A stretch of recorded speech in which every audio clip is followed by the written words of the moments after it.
Pada tahun 1376 Hijrah, ada sekelompok nelayan penduduk Al-Jubail pergi memancing ikan. 3 hari 3 malam lamanya mereka di tengah laut tanpa ada mendapat apa-apa. Sementara di samping mereka ada sekelompok nelayan tidak sholat, lalai, melupakan Allah, tapi justru tangkapan ikan mereka banyak sekali.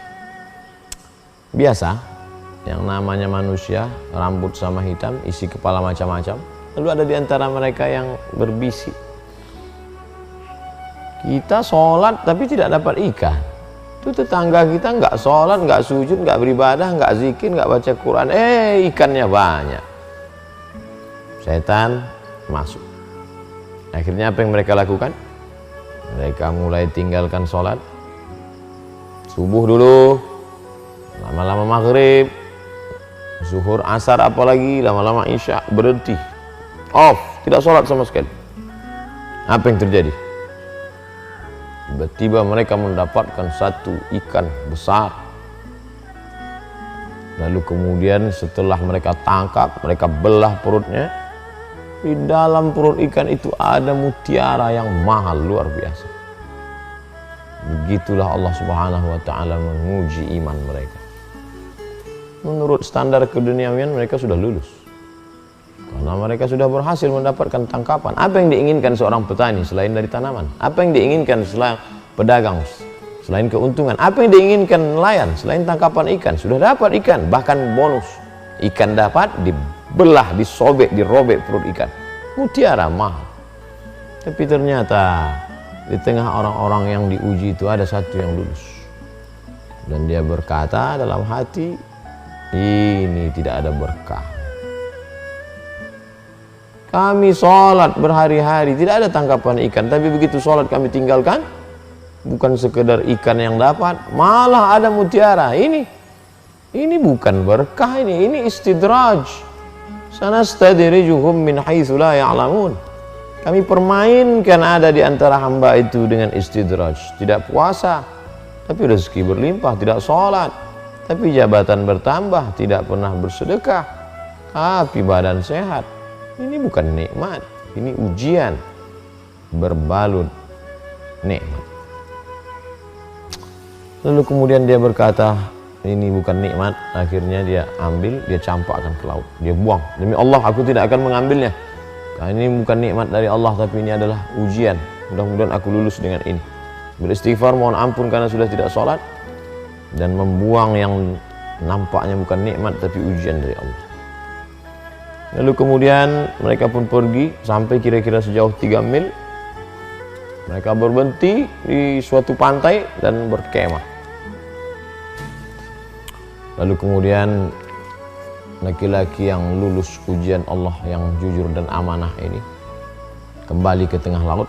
Apa yang terjadi? Mereka pancing ikan, dapat ikan besar, dibelah perutnya. Mereka temukan mutiara sama persis seperti yang mereka buang pada saat sadar akan kekeliruan.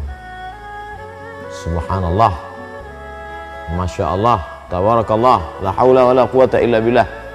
Apa maknanya? Kalau memang itu sudah menjadi ketetapan Allah milikmu, walaupun engkau buang, dia akan datang kembali dengan cara yang sama di saat waktu yang berbeda. Apa beda mutiara pertama dengan mutiara kedua? Sama, mutiara yang sama. Lalu kenapa yang pertama itu tidak berkah? Kenapa yang kedua? Yang pertama engkau dapatkan karena engkau meninggalkan kewajiban kepada Allah. Yang kedua, engkau dapatkan setelah engkau lulus ujian dari Allah Subhanahu wa ta'ala. Oleh sebab itu benar ungkapan Al-Imam Al-Hasan Al-Basri, alimtu anna rizqi la ya'khudhuhu ghairi fatuma'anna qalbi. Aku tahu rezekiku tak mungkin diambil orang lain. Fatuma'anna qalbi, maka hatiku pun menjadi tenang. Rezeki yang sudah ditetapkan Allah Subhanahu wa ta'ala, mutiara yang datang dari perut ikan, satu kali dia datang dengan cara yang haram, di masa yang lain dia datang dengan cara yang halal. Maka tinggalkan yang haram, ambillah yang halal. Iqna bima qasamallahu lak takun aghnan nas. Merasa cukup dengan pemberian yang dititipkan Allah, kau akan menjadi orang yang amat sangat berkecukupan. Merasa cukup dengan apa yang dilimpahkan Allah, maka kita adalah orang-orang yang kaya. Sebaliknya, walaupun berkecukupan tapi senantiasa dalam hati merasa kurang, perlu, butuh, maka sungguhnya adalah orang-orang kaya yang bermental fakir, senantiasa merasakan kekurangan. Jangan pernah merasa mendapat nikmat selama kita masih menjadi pelaku dosa. Sebenarnya itu adalah bagian daripada laknat Allah Subhanahu wa ta'ala. Bendanya sama, bentuknya sama, tapi dipandang dengan pandangan yang berbeda. Oleh sebab itu, mari kita jaga, luruskan niat, bersihkan hati, introspeksi diri. Apakah ini aku peroleh karena rahmat Allah, ataukah ini ujian dari Allah, ataukah ini musibah? Mudah-mudahan kita termasuk orang yang senantiasa memperhatikan, merenungkan, sehingga tidak cepat berkata alhamdulillah ini nikmat besar, yang pada hakikatnya sebenarnya adalah ujian, menguji keimanan dari Allah Subhanahu wa ta'ala. Jangan pernah cemas pada yang hilang, jangan pernah berputus asa pada yang jauh dipandang, karena kalau sudah menjadi ketetapan Allah, dia akan kembali pulang.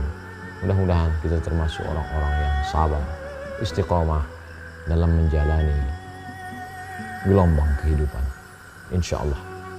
Terima kasih, mudah-mudahan manfaat. Wassalamualaikum warahmatullahi wabarakatuh.